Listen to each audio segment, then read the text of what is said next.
And welcome into Making Sense. You know, there's good news and bad news. Start off with the good news. The good news is that interest rates are at a historically low level. Kind of good news. Well, the bad news is, get an investment statement lately? Hey, where am I going to make any money? Well, let's get some answers today. My guest is Brandt McDonald, and Brandt, you are the founder of McDonald, Barranco, and Hagen, and that you're a wealth management company. Yes, but you've been in finance as young as you look. You've been in finance for what, at least 25 years? That's correct, Jack. I graduated from Auburn University in 1989, and I've been managing money now for 25 years. Wow. And not only that, but over that period of time, we've been through many cycles. We sure have. We've seen a lot happen in the world, and we've sort of learned on the job, if you will. And but we love every minute of it. We really do. And it's been a real privilege to work with some fine folks here in Montgomery, and really with our client base now all over the country. So yes. Gives you a good perspective from all over the country. Absolutely. Because everything's not just right in our own backyard. Well, that's true. And as much as we get to travel, which is quite often these days, I'm all over the country, whether it's New York, Chicago, Los Angeles, San Diego, and everything in between.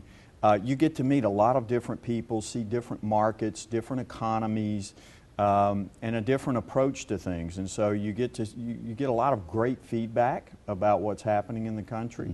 We bring that back home, and we try to incorporate that into our thinking and the way that we're doing our research and how we make investment decisions. So. Well, you know, we talked about the fact that the interest rates are low. I guess if you want to buy a house, it's good news. But for a lot of our viewers, hey, we've done that. Been there, done that. We got the T-shirt that says paid off. Right. So they are concerned about interest rates.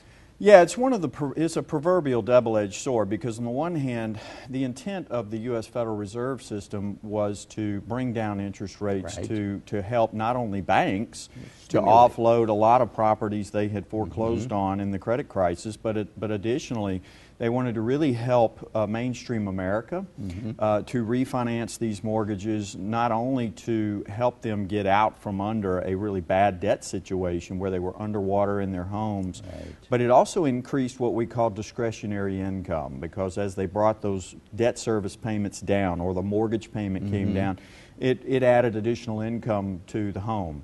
And that the thinking there is that it will help middle-income Americans particularly have additional money to pay bills or to take care of their family. So that's a good thing. But on the other hand, you have so many people, particularly some of the clients that we work with, who for years have depended on interest income. That's right. You know, they would have money in the banks earning 5% or so on a CD, and all of a sudden that went away. And it has forced a lot of these clients of ours to try and rethink or become creative in how am I going to replace that lost income.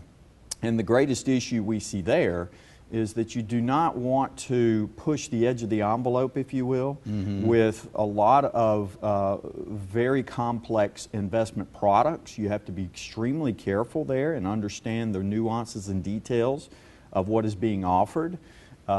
There are solutions to the problem, but there are not as many as you would think. And because if you just get down to the nitty-gritty of it, you have to really sort of maintain the old-fashioned blocking and tackling. You cannot, as I say, push the edge of the envelope and go out and reach for yield. We call that reaching for yield. And so that's the greatest challenge we see. And I think that it's really an unfortunate situation.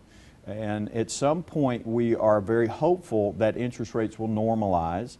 We think that's probably now getting closer than ever, and that will begin to help solve the problem. Right.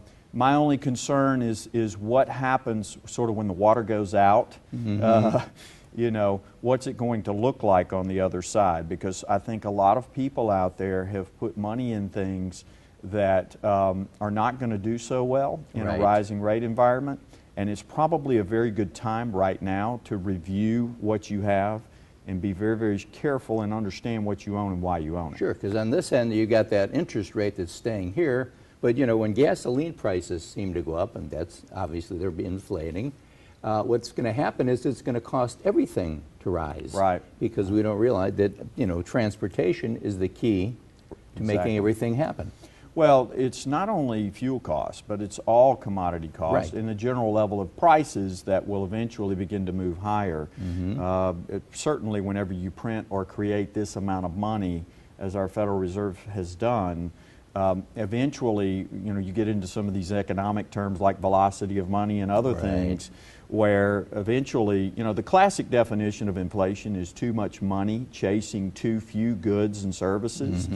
And that's our fear. That's what we think could happen over the next 12 to 24 months. Kind of like a supply and demand thing. Exactly. And so, I think we're in the middle of a major sea change at the moment, and I think it's absolutely critical that everyone not be lulled into this false sense of security, that we all need to begin to review our investment portfolios, our balance sheet, if you will, and manage that balance sheet just like a corporation would to make sure that those assets and liabilities are being managed properly for what I think could be a rising interest rate environment over the next 12 to 24 months. Good. Well, thank you. We appreciate you coming by for this. We're going to get you come back over the next 2 or 3 weeks, months, because obviously nothing of this is going to go. It's like kind of like a moving target, isn't it? It is. It really is. It changes every day. Good. And just remember this, that the good news, obviously, is the interest rates are low, but you do have to manage the money that you have, do it prudently, and we'll be right back right after this.